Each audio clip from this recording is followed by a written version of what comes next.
Hello and welcome to English Parliamentary News. I'm Dadi Ramadan. In this edition, we'll present all the latest and interesting information around the House of Representatives of the Republic of Indonesia.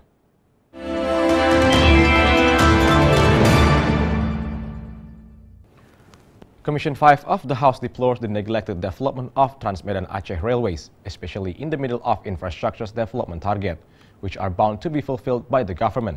Therefore, Commission 5 of the House urges the Ministry of Transportation, along with the related stakeholders, to continue railways construction. Speaking after the meeting with Ministry of Transportation, Ministry of Public Work and Public Housing, National Disaster Mitigation Agency or BNPB, and National Border Management Agency or BNPP at Nusantara Building, Parliament Complex, Jakarta recently. The member of Commission 5 of the House, ANTHON SIHOMBING, urges the government to focus on completion of Trans-Medan Aceh railways constructions, considering the target for this project has been decided to be completed in 2018. Program-program kerja pemerintah, kalau saya mendukung, apalagi program yang dilontarkan oleh Presiden Jokowi di kondisi ekonomi kita yang sekarang. Tetapi memang ada yang terlantar belum selesai. Ini adalah akibat keuangan. Jadi kita harapkan apa yang diajukan PUPR itu terkait infrastruktur dalam anggaran yang akan datang bisa lebih ditambah. The same response coming from the member of Commission 5 of the House, RENDY LAMADJIDO. He states a serious approach are needed from the related stakeholders in order to finish the Trans-Medan Aceh Railways construction project. RENDY further states the House will keep pushing the related ministry to finish the infrastructure's development, especially in transportation sector, which are essentials in supporting the target of government's development programs. Saya kira yang terjadi sekarang adalah kemandekan di tingkat level bawah, menengah. Jadi di para gubernur, para bupati itu yang terjadi. Di tingkat menengah ini terjadi birokrasi yang cukup padat. Jadi ini yang tidak boleh terjadi. Zikri Amin, Rifki and Ferdian, Dpr Parlemen Report.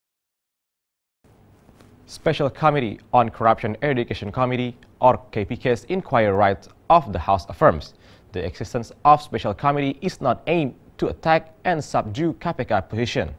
The House representative through Special Committee is committed in running the House supervision function as stipulated in the Constitutions of Republic of Indonesia. Speaking after attending public discussion with theme revealing the performance of KPK in Indonesian Law Enforcement Watch Office Jakarta, the chairman of Special Committee of Inquiry Right on Corruption Eradication Commission, AGUN GUNANDJAR, regrets the ongoing public sentiment which has been built and claimed the establishment of Special Committee for Inquiry Rights are intended to subdue KPK's position. Whereas through the Special Committee of Inquiry Rights on KPK, the House are wishing to review the position and function of KPK in Indonesian law systems. Besides, the other purpose of Social Committee is to clear all the suspicions targeted to KPK by the committee itself. Kita ingin melihat bagaimana manajemen pengelolaan resources sumber daya manusia, baik para tenaga penyelidiknya, penyidiknya, penuntutnya, kompetensinya, jumlahnya, beban kerjanya. Kita akan evaluasi secara keseluruhan. AGUN GUNANDJAR also criticized the performance of KPK, which often violate the regulations. Therefore, in its period of service, the Inquiry Right Committee will invite some academicians for their perspectives and advices, along with the pros and cons related to the existence of the Special Committee itself, so the people will know regarding the functions and purpose of Special Committee of Inquiry Rights on Corruption Eradication Commission as a law enforcer agency itself. Posisi KPK dalam konteks hukum tata negara itu seperti apa? Dalam cabang kekuasaan negara itu dia cabang kekuasaan apa? Lalu yang mengontrolnya siapa? DPR ada yang kontrol, Presiden ada yang kontrol. Andri Triana and Ferdian, Dpr Parlemen Report.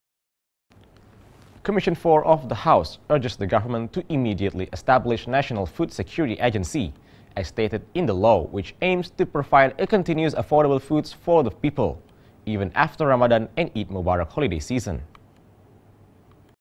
Speaking after the meeting with Commissioner Board of the Financial Service Authority or OJK, National Logistic Agency or Bulog or BPS, and Regional Inflation Control Team during the specific visit of Commission 11 to Medan, North Sumatra Province. The member of Commission 11 of the House, Johnny G. Plate, appreciates the performance of regional government and related stakeholders in stabilizing local price that has direct and huge impact to the inflation rate. He further demands the local government of North Sumatra Province to keep the availability of food stocks and prevent food stock hoarding during Ramadan and Eid Mubarak holiday season. Johnny also demanded the National Logistic Agency in North Sumatra branch to go through with the market operation program, especially in the districts which has been experiencing logistic shortage. Nah, di Sumatera Utara sendiri kita mendapatkan laporan dari TPID Sumatera Utara bahwa memang supply dan demand terjaga dengan baik sehingga inflasi bisa dijaga. Walaupun di tahun 2016 inflasinya agak tinggi, tapi year on year di tahun 2017 sampai dengan Mei ini di kisaran 4%, masih sama atau di dalam range-nya APBN 2017. Meanwhile, the member of Commission 7 of the House, Andreas Edi Susetio, points out the large economical gap in Medan City, which serves as economic center if compared to other districts in North Sumatra. Therefore, he urges the government of North Sumatra along with Financial Service Authority and Bank of Indonesia to intensify the distribution of microloan programs in order to boost the economic growth of people living in other North Sumatra's districts. Merah. Dan inilah yang menjadi perhatian kita karena di beberapa daerah termasuk Sulawesi Utara juga cabai merah ini menjadi kontributor inflasi yang terbesar. Terus yang kedua dari Sumatera Utara ini juga yang menarik adalah ternyata walaupun ada 33 kabupaten atau kota madya, ternyata yang berpengaruh besar terhadap inflasi di Sumatera Utara 82% dari kota Medan. Dan ini menunjukkan bahwa kegiatan ekonomi di Provinsi Sumatera Utara itu sangat ditentukan atau dipengaruhi. From North Sumatra, Dwi Ayu and Ferdian TVR Parlemen report. In response to the slow progress of Pertamina Oil Refinery Project's development, Commission 7 of the House demands the government to develop and conduct specific research to the new renewable energy or EBT as the solution to suppress oil and fuel imports to Indonesia. The establishment of mega project of Pertamina Oil Refinery consists of 4 refinery development master plan projects or RDMP, which are located in Cilacap, Balikpapan, Balongan, and Dumai, and also 2 grassroots refinery projects or GRR in Tuban and Bontang, which are slowed down from the completion target in 2023 due to the limited budget from Pertamina. Speaking at Nusantara Building 1 of the House, Jakarta, the member of Commission 7 of the House, Eni Maulani Saragi, supports the deal continuation between Pertamina with the investors in order to realize oil and fuel self-sufficiency, considering the consumption of oil and fuel in Indonesia keep increasing each year. Perlu pembicaraan lebih lanjut dengan para investor atau kontraktor yang memang bekerjasama dengan Pertamina. Misalnya dengan Saudi Aramco, dengan Rosneft di Tuban, dan sebagainya.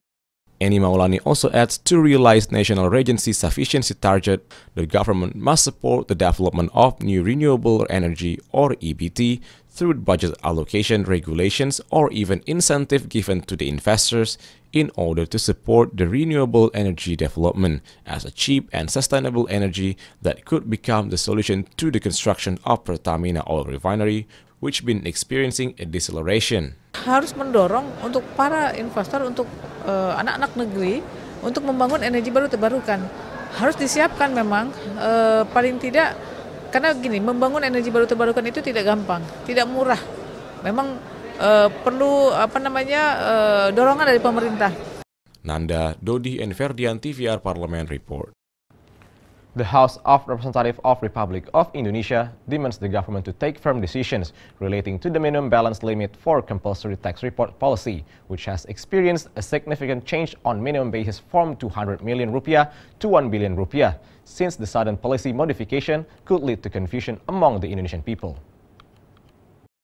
Speaking in the middle plenary session of the House of Representatives recently, the member of Commission 11 of the House, Michael Geno, criticized the basis used for the Minister of Finance Regulation number 70 PMK 03/2017 regarding the manual of the Financial Information Access for Tax, which seen as inconsistent and prone to the changes and thus bring confusion to the community.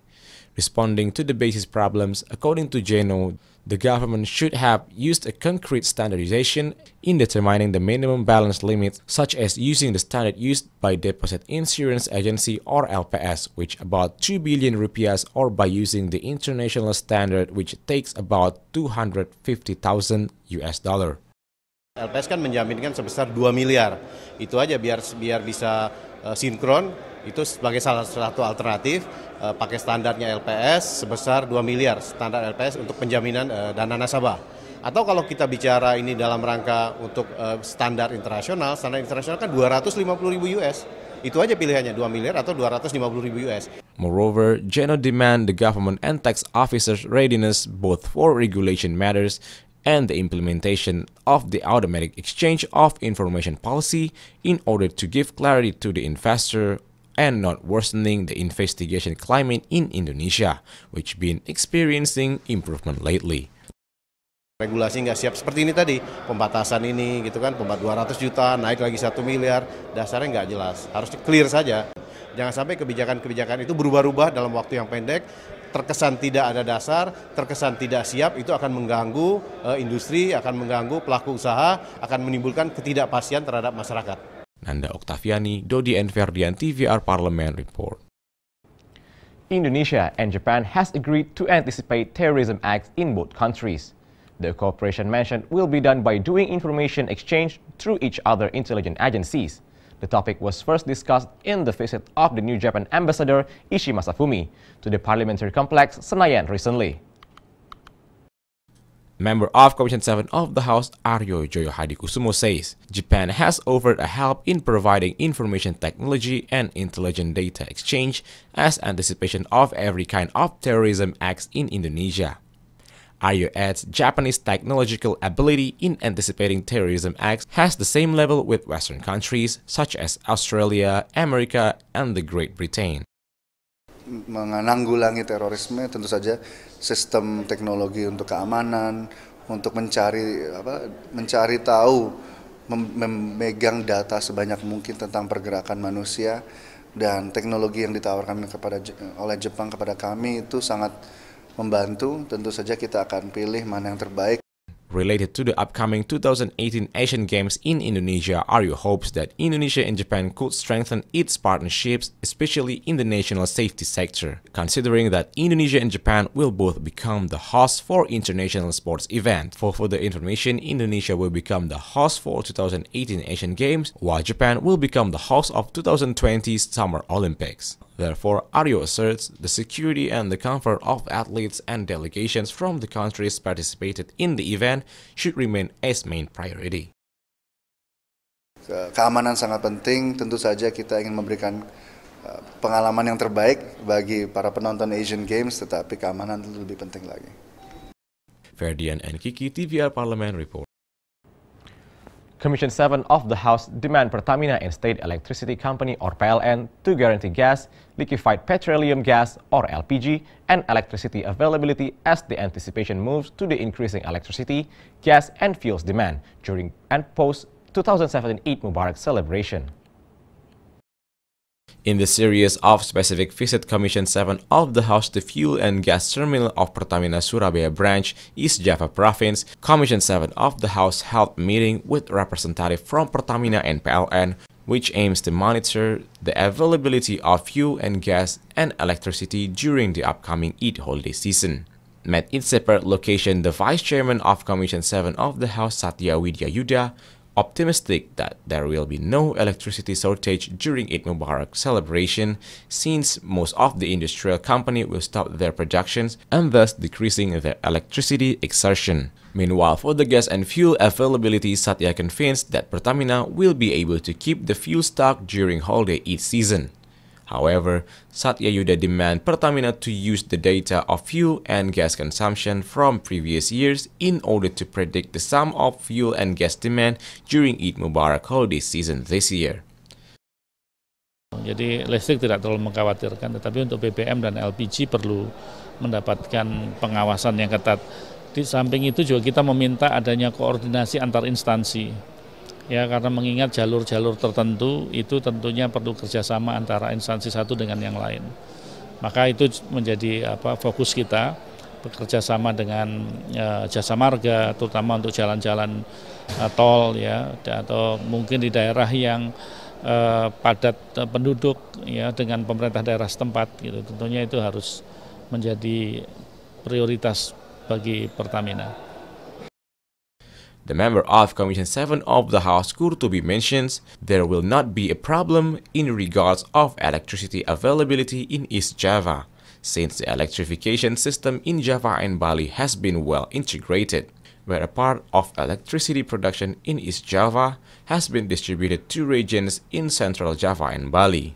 In regards to fuel, the gas availability, Kurtubi says, despite Pertamina claims which guarantee the availability of fuel and gas in the area, Kurtubi still demand Pertamina to anticipate the decreasing gas and fuel supply, which caused by the distributional problems that caused by the absence of oil refinery in East Java province. Karena Jawa Timur ini provinsi terbesar di Indonesia, konsumen minyak BBM dan LPG-nya per provinsi dia paling besar. Sementara kilang minyak tidak berada di Jawa Timur, adanya di Cilacap, Jawa Tengah, atau di Balongan di Jawa Barat ya. Ada satu kilang yang relatif baru, TPP Tuban ya, TPPI. Itu pun produksinya masih kurang ya, sehingga kami berpendapat memang Jawa Timur ini perlu untuk jangka panjang harus ada tambahan kilang baru, kilang Tuban ya. From East Java, Esti Kartika and Ferdian, Dpr Parlemen report. And that rounds up this edition of English Parliamentary News. On behalf of all the crew of TV Parlemen, we want to thank you for your attention. We'll meet again in next edition of English Parliamentary News. From me, Dadi Ramadan, once again, thank you for watching and goodbye.